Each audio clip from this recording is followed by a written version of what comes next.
नमस्कार, आप देख रहे हैं हल्ला बोल टीवी। मैं हूं असद अली।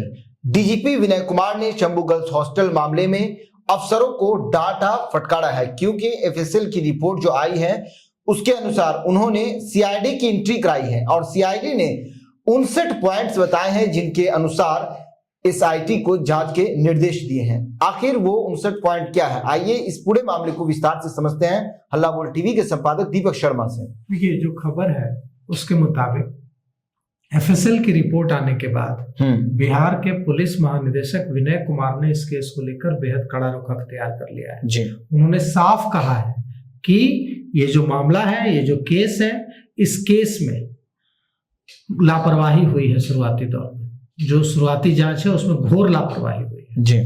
और इसीलिए रोशनी कुमारी जो चित्रगुप्त नगर की एसएचओ है उनको पूछताछ के लिए बुलाया गया कल एसपी कार्यालय, और वो पूछताछ के लिए पहुंची, उनसे पूछताछ की गई। देखिए, इस पूरे मामले में अब सीआईडी की एंट्री डीजीपी ने कराई है जी। सीआईडी जांच में सहयोग कर रही है एसआईटी को, और एसआईटी को 59 पॉइंट्स का गाइडलाइन दिया है। जो 59 पॉइंट्स की गाइडलाइन दी गई है उसी के अनुसार अब एसआईटी आगे बढ़ रही है। सीआईडी में और ज्यादा प्रोफेशनल, उस तरीके से टेक्निकल चीजों के जानकार लोग लगाए गए हैं जो सीआईडी में है, और साइंटिफिक इन्वेस्टिगेशन किया जा रहा है। पुलिस को सम्राट चौधरी जो गृह मंत्री हैं उन्होंने साफ तौर पर निर्देश दिया है कि विधानसभा सत्र, यानी कि 2 फरवरी से विधानसभा का बजट सत्र शुरू हो रहा है जी। विधानसभा सत्र से पहले इस मामले का खुलासा पुलिस को करने का टास्क दिया गया है। उन्होंने बिहार के पुलिस महानिदेशक, एसएसपी और पूरी एसआईटी को तलब किया था जी। और उन्होंने यह कहा है कि आप इस मामले का खुलासा जल्द से जल्द करें, ताकि विधानसभा सत्र के दौरान सरकार की किरकिरी न हो, क्योंकि विपक्ष इस मुद्दे को उठाएगा तो सरकार के पास जवाब होना चाहिए कि गुनहगार कौन है, कितने लोग पकड़े गए हैं, क्या हुआ था उस छात्रा के साथ। तो इस पूरे मामले का खुलासा आपको विधानसभा सत्र से पहले करना है, और इसीलिए आप देख रहे होंगे कि पुलिस की जांच की तेजी कितनी तेज गति से पुलिस काम कर रही है। बिल्कुल। अब इस मामले में जो आपने सवाल पूछा कि सीआईडी ने 59 पॉइंट्स की गाइडलाइन दी है, वो 59 पॉइंट्स की गाइडलाइन क्या है? देखिए, पप्पू यादव इस मामले में लगातार नए नए खुलासे कर रहे हैं। पप्पू यादव ने खुलासा किया है कि उन्हें जानकारी दी गई है प्रभात मेमोरियल हॉस्पिटल के कुछ नर्सिंग स्टाफ की ओर से कि छात्रा को जहर की सुई दे दी गई हॉस्पिटल। वो होश में आई थी, लेकिन चूंकि वो अगर बच जाती तो सारे सबूत खोल देती, सारे उन लोगों के नाम बता देती जिसने उसके साथ गलत किया है, इसलिए उसको जहर की सुई देकर मार दिया गया। यह खुलासा पप्पू यादव, पूर्णिया के सांसद राजेश रंजन और पप्पू यादव ने किया है। अब पुलिस, ये तो पप्पू यादव तो पुलिस नहीं है, पप्पू यादव तो सीआईडी नहीं है, सीबीआई नहीं है, उनको जो किसी ने बताया वो बोल रहे हैं। अब पुलिस जो जांच कर रही है वो पुलिस हर बिंदु पर जांच कर रही है। पुलिस इस बिंदु पर भी जांच कर रही है कि वहां शंभू गर्ल्स हॉस्टल में जब एक स्ट्रिप दवा का एक पत्ता सौंपा गया पुलिस को कि छात्रा ने खाई, तो वहां 3 खाली पत्ते कैसे मिले उस छात्रा के रूम में।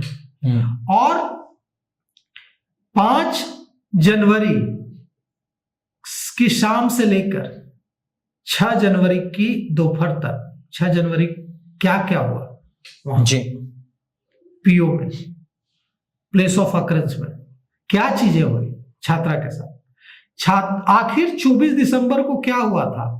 जो छात्रा के माता पिता, मामा, भाई सब गाड़ी रिजर्व करके, गाड़ी बुक करके वहां से आए थे और छात्रा को ले गए थे अपने साथ आनंद फानन। क्या हुआ? क्यों? क्या कुछ ऐसा उसने दिक्कत बताई थी जी?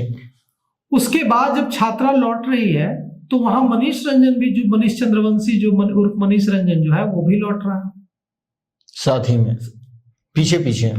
दोनों का लोकेशन एक ही समय मूव करता हुआ दिखा पटना की ओर से। तो अपनी गाड़ी से आया होगा, छात्रा तो ट्रेन से आई, तो वो तो साथ दोनों थे नहीं। छात्रा को पिता ने ट्रेन में बैठाया, ट्रेन से आई। मनीष चंद्रवंशी भी उसी समय उसका लोकेशन में मूव करता हुआ दिखा पटना की ओर। तो मनीष चंद्रवंशी वहां जहानाबाद में जब छात्रा थी आ रही थी तो वो भी आया। क्या क्यों आया, क्या मतलब था? कहा जा रहा है, इसमें जो आरोप लगाया जा रहा है कि छात्रा को वहां से कहीं दूसरी जगह ले जाया गया हॉस्टल से, उसके साथ गलत किया गया और फिर उसको नशे की दवाइयां, नींद की गोलियां खिलाकर ताकि वो शोर न मचाए, हल्ला न करे, सुला दिया अपने हॉस्टल के रूम में लाकर। वहां उसकी सुबह वो उठ नहीं पाई, उसकी तबीयत बिगड़ गई। उसके बाद उसको हॉस्पिटल में भर्ती कराया गया और पप्पू यादव का एलिगेशन है कि प्रभात मेमोरियल हॉस्पिटल में उसको जहर की सुई देकर मार दिया गया ताकि वो अगर बोलती तो उन लोगों के नाम खोल देती जिसने उसके साथ गलत किया है। अब या तो वह बात हुई जो पप्पू यादव कह रहा है, जो दूसरे लोग आरोप लगा रहे हैं, लेकिन इस मामले में हुआ क्या है यह तो पता लगाने का काम पप्पू यादव का नहीं है, यह काम दीपक शर्मा का भी नहीं है, असद अली का भी नहीं है, यह काम पुलिस का है। तो पुलिस जांच का केंद्र 5 जनवरी की रात 9:30 बजे से 6 जनवरी की दोपहर को रख रही और इस दौरान सीआईडी की टीम ने एसआईटी के साथ हॉस्टल जाकर जांच की है और एसआईटी ने कहा है, जो भी उसके अफसर हैं एसआईटी में जो काम कर रहा है उसको, कि सीआईडी ने जो 59 पॉइंट्स का जो गाइडलाइन दी है उसको ध्यान में रखकर जांच को आगे बढ़ाया जाए। सीआईडी की गाइडलाइन क्या कह रही है? सीआईडी की गाइडलाइन कह रही है कि छात्रा को हॉस्टल में एंटी डिप्रेशन या सिडेटिव दवाएं दी गई थी, मतलब उसने खाया नहीं, उसको दवाइयां दी गई ताकि वो सो जाए, शोर न मचाए, क्योंकि उसके साथ गलत किया गया। उसके बाद वो हल्ला न करे, हंगामा न करे, किसी को फोन न करे, इसलिए उसे सिडेटिव दवाइयां देकर सुला दिया गया। कमरे से 3 खाली दवा स्ट्रिप मिली है और पुलिस को केवल 1 स्ट्रिप सौंपी गई। इससे संदेह गहराया है और जो छात्रा है उसके पास इतनी दवाइयां कहां से आई और पुलिस को इस मामले में सूचना क्यों नहीं दी गई शुरुआत में? इसके अलावा हॉस्टल के कमरे में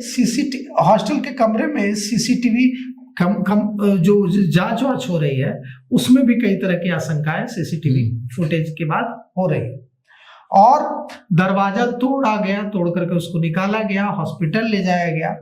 वहां आरोप है कि उसको बचाने की कोशिश नहीं की गई, उसको निपटाने की कोशिश की गई, उसकी जान लेने की कोशिश की गई। साथ ही साथ जो मैंने कहा कि 26 दिसंबर की रात जो ले जाया गया छात्रा को, उसके माता पिता मामा भाई आते हैं, उसको ले जाते हैं, क्या वजह है उसकी भी जांच कर रही है।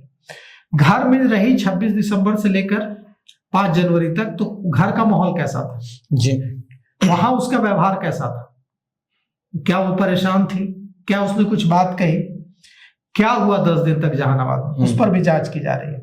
और पटना लौटने के बाद मूवमेंट की भी पुलिस जानकारी जुटा रही है।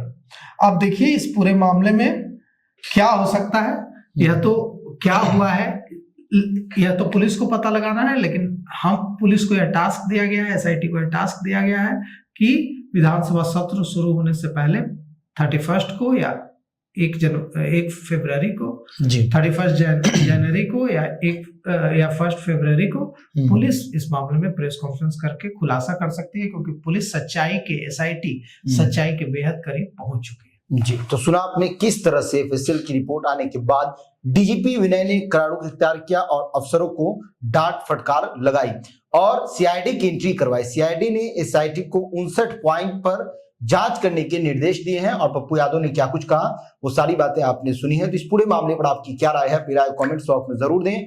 तो फिलहाल इस पेशकश में इतना ही। आगे की खबरों के लिए बने रहे हल्ला बोल।